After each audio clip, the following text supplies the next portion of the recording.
Hello, today we're going to take a look at the Zing Nite Lite. I can assure you it's more than just a night light. I had some trouble in the beginning figuring out what this thing is really useful for and what it can do. And there's quite a bit. I think you'll be surprised. Let's just take a look at the specs first. Show you what the specs are from the manufacturer.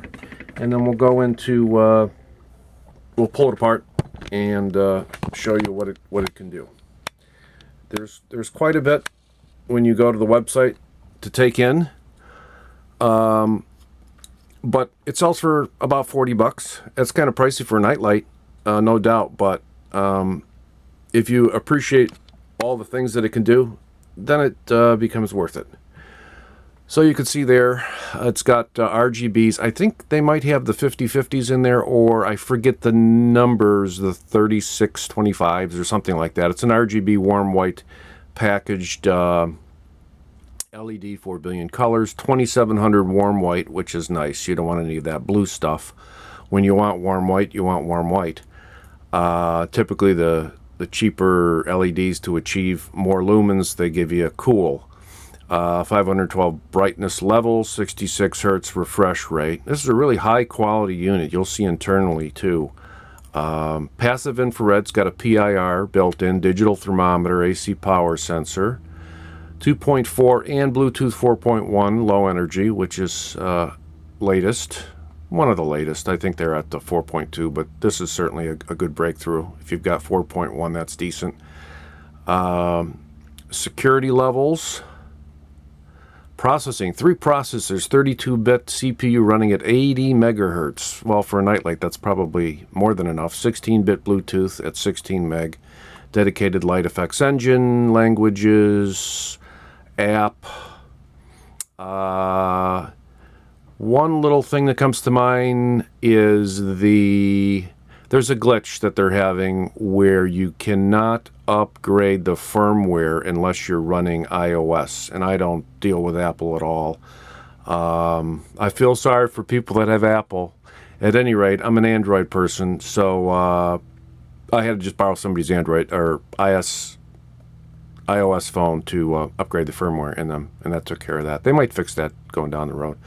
Batteries, 400 milliamp rechargeable lithium ion, 3 to 5 hours depending on lights. Wall plug. Standby power consumption, 100 milliwatts, less than. So consumption 0.37 watts, as high as 3. I don't even think you'll reach 3, but you know, your typical 24/7 figure, yeah, 0.37 watts. Gosh, that might be I don't know, a nickel a year, 10 cents a year, depending on your kilowatt hours. So yeah, very efficient. Let's take a look at the item. Okay, we're going to pull this apart and look inside for the build quality, and then we're going to show you on the app what it can do. Alrighty, so there's 4 Phillips on the back here. Let's get a little more light going here. We shut that off so we don't get a glare on the screen. And they went all out when they built this thing. I think they just decided, let's make the best, most complex, not really complex, but do everything nightlight.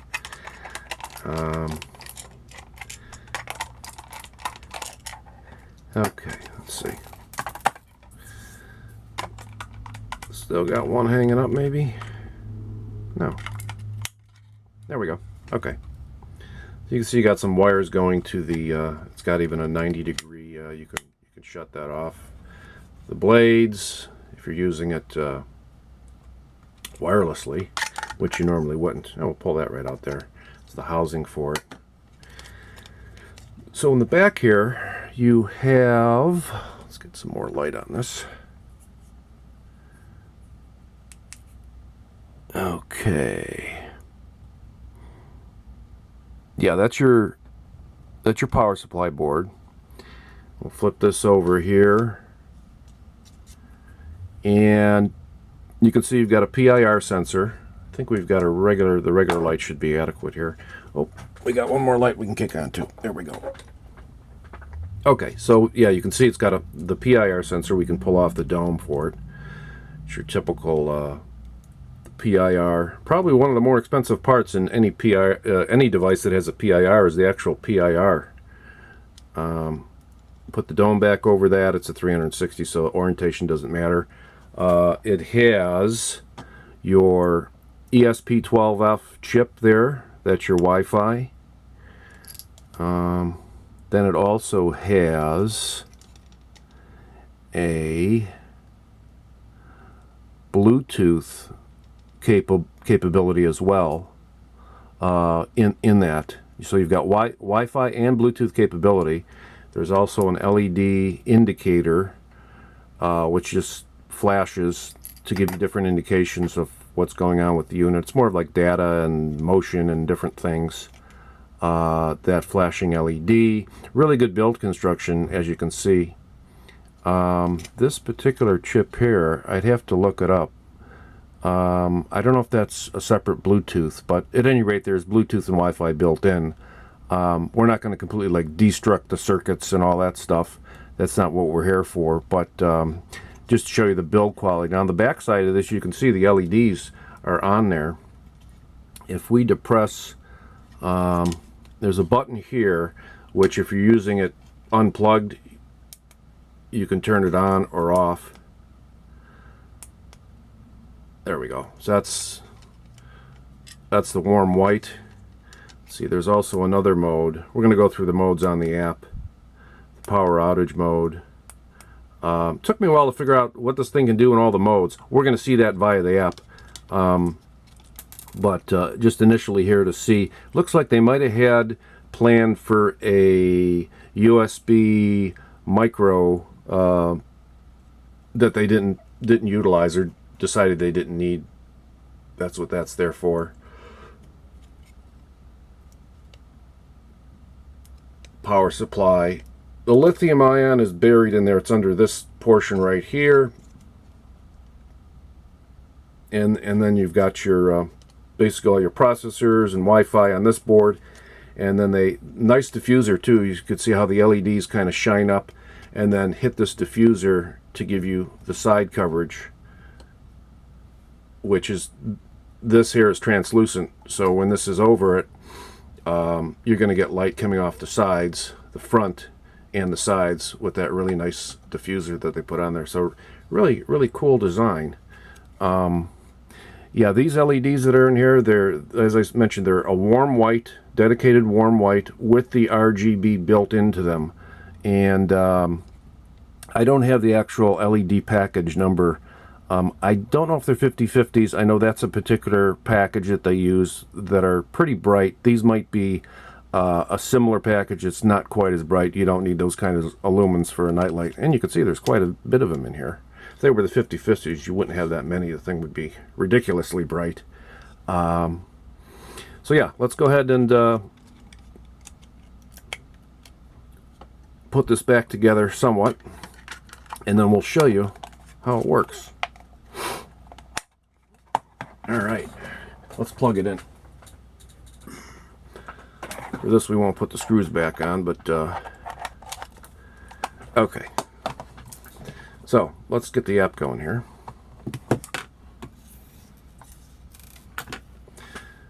All right, got quite a few of them here running. This particular one, let's see, this is office floor. It's showing red because I just plugged it in and it probably has to get logged into the Wi-Fi. So what this will do is it will show you via Bluetooth when you're close enough to it. You get all the main functions. You can't access everything via Wi-Fi. Only certain functions are accessible when you're away from home. When you're close or at home, through the Bluetooth, and this is just the way they've done it, I would like to see all the features available through Wi-Fi. In other words, you could access, as I'm doing this now, you could do it anywhere.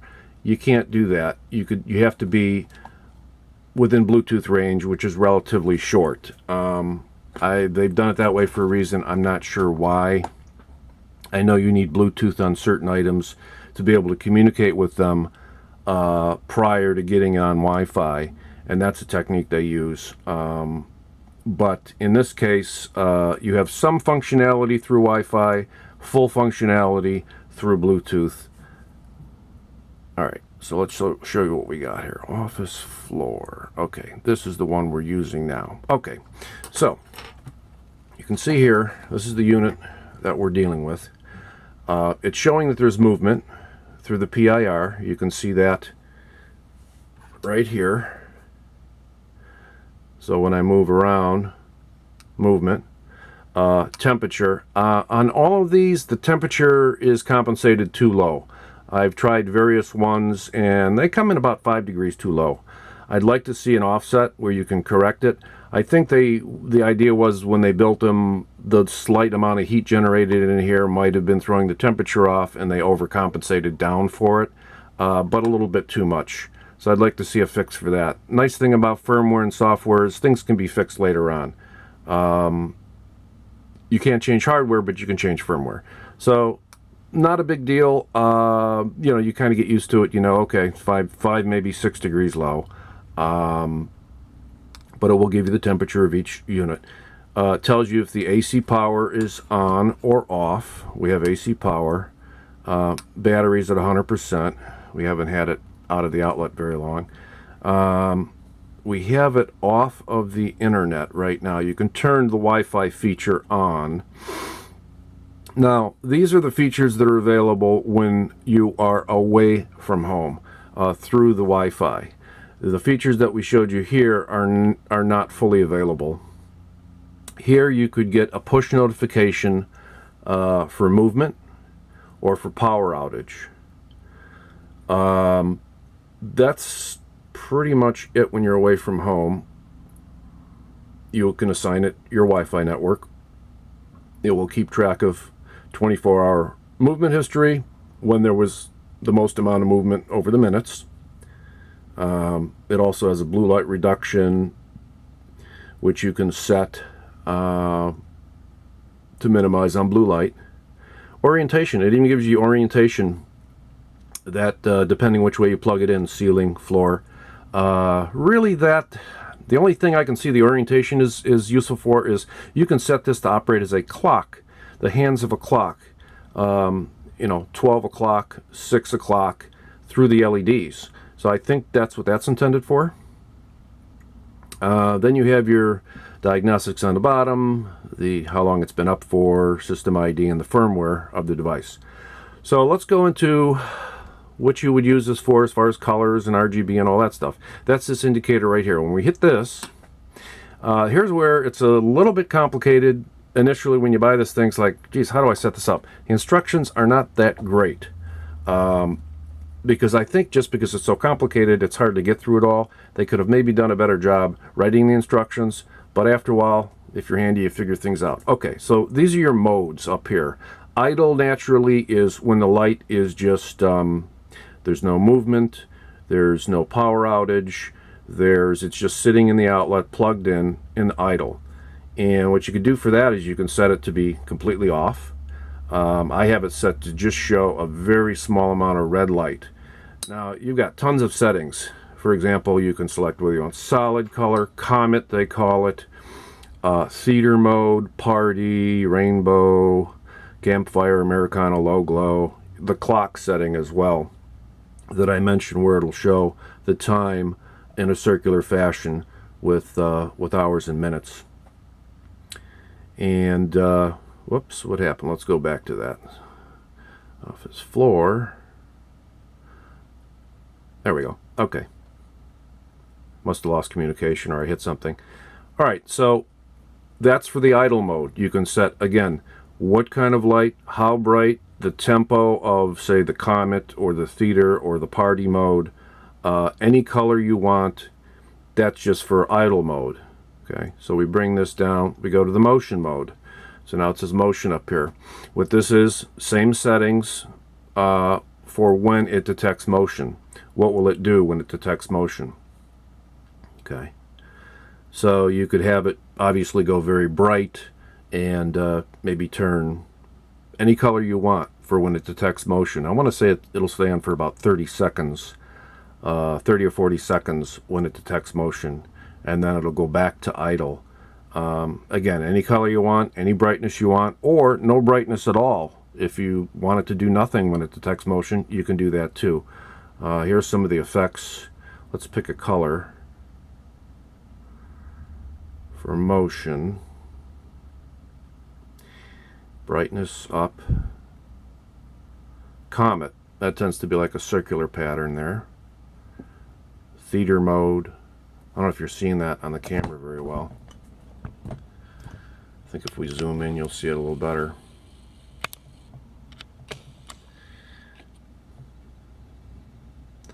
Party mode, rainbow mode, campfire, Americana, low glow, the clock mode. Let me go back to Comet. Yeah, see, so you can set the tempo of how fast that rotates. So tons of effects, tons of light colors. You can customize it every which way you want with light patterns, brightness, and so forth. Now the other mode, we were in motion there. Let's go to, this is kind of a neat feature. This one is called pre-motion. Okay, so the pre-motion, again, you can set the color and tempo and brightness or turn it off. What pre-motion does is if you have more than one of these sensors in the house, if it detects motion on another sensor, it will give you a specific light pattern that identifies that pre-motion is present. I have sort of like a looking like a police light. It spins around and it's red like a police light for pre-motion. So when somebody's walking near one of the other sensors and it sets off the motion on that sensor, this sensor will indicate that there's motion close by on one of the other sensors and give me a pre-motion indication, which is visually different than the regular motion if you want it to be. Now it also learns too, and it does work. If you don't, say you have, I don't know, 6 of these sensors, and you never generally walk between sensors 1 and 6.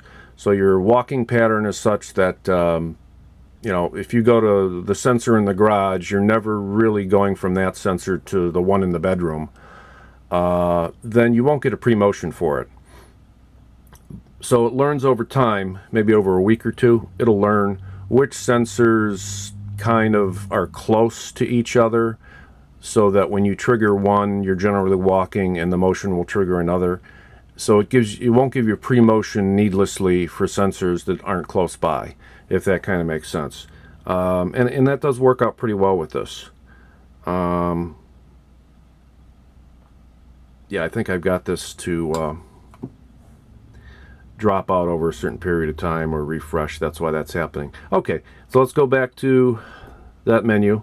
We looked at idle, we looked at motion, we looked at pre-motion. Then there's also power loss. And for that, you can see I've got it set for kind of a bright blue light.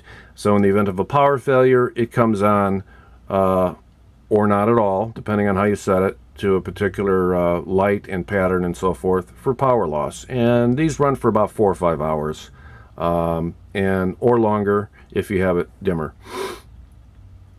And then we go to button. Button is that little micro switch on the back that I showed you earlier. You can, when it's unplugged, you can choose what type of light and pattern you want for when you push the button, or turn that off via the button. Then you've got custom adjustments, which I don't really use.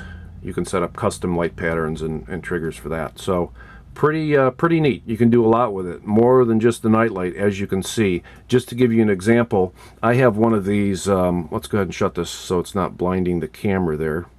I have one of these on my alarm system, okay? I don't have to use one of these. I could have used like a sawn-off or any type of Wi-Fi triggered device that pushes a notification, but this does that, and I needed one, so I figured why not use it. So what I have on the alarm is, when this thing goes to power outage mode, it sends a push notification. Again, that can be turned on or off on any one of these. And what it does is when the alarm activates, it sends out a 12-volt signal to a siren. And I just simply have that going through a relay. So the light is always powered. and it's on the alarm panel. I have it mounted on the bottom, so it acts as a night light and a motion sensor on the alarm panel in the garage. Kind of neat. When the alarm sounds and goes to the 12 volts for the siren, it all basically it puts the 12 volts to a relay, which then closes, opening the power and removing the 120 volts from the light, which basically, when the alarm goes off, it's like you've unplugged this. And that sends a push notification. And then I have it set up. You can change the wording on the push notification. It says alarm ring. And then I know when I get that notification from that particular sensor, we have an alarm activation. So that's kind of how that works. So neat little device. Something I haven't seen around very much. There's a few reviews on it, but I think a lot of them miss really how neat this thing is. A little pricey, but it does a lot. If you don't realize what it does, if you think it's just a regular old night light, which quite frankly you can buy for $5 or $10, your basic PIR night light with RGB in it. I've seen them for like, you know, $10, but this does so much more. So this is the Zing Smart Nightlight, model Zing 1W. I think they had a Kickstarter at one time or something like that, but this is full production, and they're available online. Even some Home Depot sell them. You can get them around. Neat little item, and I hope you enjoyed the video and the channel. We don't get paid by anybody or compensated in any way. It's just items that we feel are kind of neat, and some are really great values for the money, some are okay, but unique items, Internet of Home things. Thank you very much for watching. Hope you enjoyed it.